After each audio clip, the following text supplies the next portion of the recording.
বৃন্দাবনে যাওয়ার দিন চিন্তা করছেন যাব ওই বৃন্দাবন, তবে যাচ্ছি 2 দিনের জন্য, পরশুদিন ফিরে আসবো। কারণ যারা লেখাপড়া জানে না ওদের সাথে থাকতে পারবো না। জয় রাধা। বৃন্দাবনে ওরা তো লেখাপড়া জানে না, গরিব মানুষ, গোয়ালা। জয় রাধা। কিন্তু যেই মাত্র উদ্ধব মহারাজ ব্রজের পথে গোবিন্দ সাজিয়ে দিয়েছেন রথ, যে রথে আমি এসেছিলাম বৃন্দাবন ছেড়ে, ওই রথে যাও উদ্ধব। উদ্ধব মহারাজ ওই রথ থেকে যে কেবল নেমেছেন বৃন্দাবনের মাটিতে। আর উদ্ধব মহারাজ এই মাত্র বৃন্দাবনের মৃত্তিকার উপরে আগে মস্তকটা রেখেছেন, রেখে ক্রন্দন করছেন, আমার কত ভাগ্য, আমার কত ভাগ্য যে আমি ব্রজের মাটিতে আসতে পেরেছি, বৃন্দাবনের ব্রজধূলিতে। হঠাৎ করে উনি দেখছেন যে ওনার অঙ্গে কোথা থেকে যেন 2 ফোঁটা জল এসে পড়েছে। উদ্ধব মহারাজ মনে মনে ভাবছেন, আবহাওয়া তো ভালো আছে, জল আসলো কোথা থেকে? আকাশের দিকে তাকিয়ে দেখছেন, আকাশে তো মেঘ নাই, জল পড়লো কোথা থেকে অঙ্গে? যেই মাত্র অঙ্গে জল পড়েছে, তাকিয়ে দেখে গাছের ডালে 2 পাখি চোখ বন্ধ করে কাঁদছে, তাদের নয়নের জল উদ্ধবের অঙ্গে এসে পড়ছে। উদ্ধব মহারাজ পাখি দুটোর কাছে জিজ্ঞাসা করছে, কারা তোমরা, তোমরা কাঁদছো কেন? পাখি 2 জন বলছে, আমার নাম সুখ আর ওর নাম সারি। সুখ বলে আমার কৃষ্ণ গিরি ধরেছিল,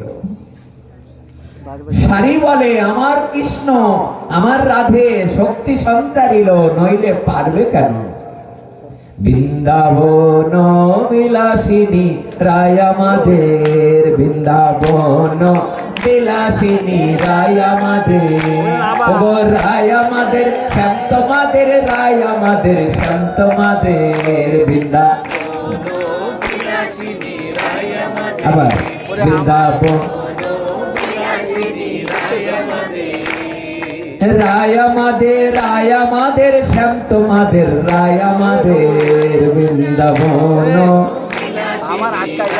উলুধ্বনি, বৃন্দাবন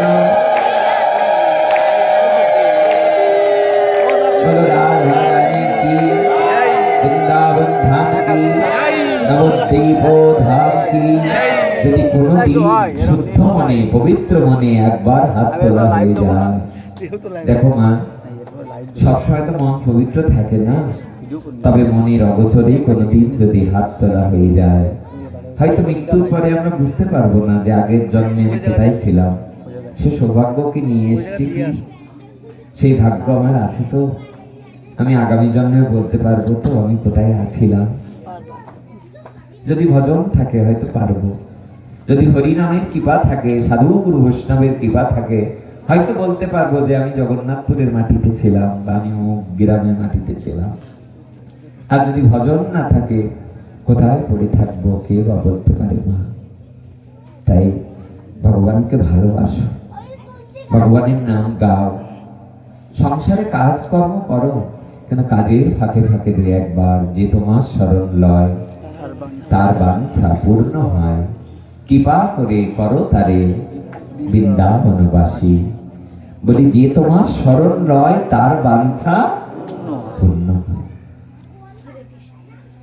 ঠাকুর বললেন, ঠাকুর নয়, মা আনন্দময়ী এবং মা সারদা দেবীর জীবনীতে এরকম উল্লেখ আছে। মা বলছেন, ওরে 24 ঘন্টা সংসারকে দে, কিন্তু 2 মিনিট তুলে রাখিস গোবিন্দকে বা মাকে বা কাউকে গোবিন্দ নাম করার জন্য। কয় মিনিট? 24 ঘন্টা সংসারে দে, 2 মিনিট গোবিন্দের জন্য তুলে রাখ, কিন্তু ওই 2 মিনিট অন্য কাউকে দিস না। এই জন্য আমরা যে 1/2 ঘন্টা 1 ঘন্টা বা 2 ঘন্টা যে হরিকথা শ্রবণ করছি, এই সময়টা আমরা অন্য কাউকে দিতে রাজি না, আমরা দেব না, আমরা অন্যকে দেব না। বলো রাধে রাধে, রাধা রানী কি, রাধা রানী কি। উদ্ধব মহারাজ উপরের দিক তাকালেন, তাকিয়ে পাখি দুটোকে বলতে লাগলেন, তোমরা কাঁদছো কেন? তোমাদের নাম গোবিন্দ মুখে অনেকবার শুনেছি যে আমার সুখসারি কেমন আছে দেখে এসো। তোমরা কাঁদছো কেন? সুখসারি কাঁদতে কাঁদতে বললেন, যে বৃন্দাবনে গোবিন্দ নেই সেই বৃন্দাবনে আমাদের কান্নাই তো আছে, আর কিছু তো নাই। যেদিন থেকে বৃন্দাবন ছেড়ে গোবিন্দ গিয়েছে সেদিন থেকে আমাদের কান্নাটাই ধর্ম। আমরা ওই যে পথে গিয়েছিল ওদিক তাকিয়ে তাকিয়ে শুধু কান্নাই আমার কাজ।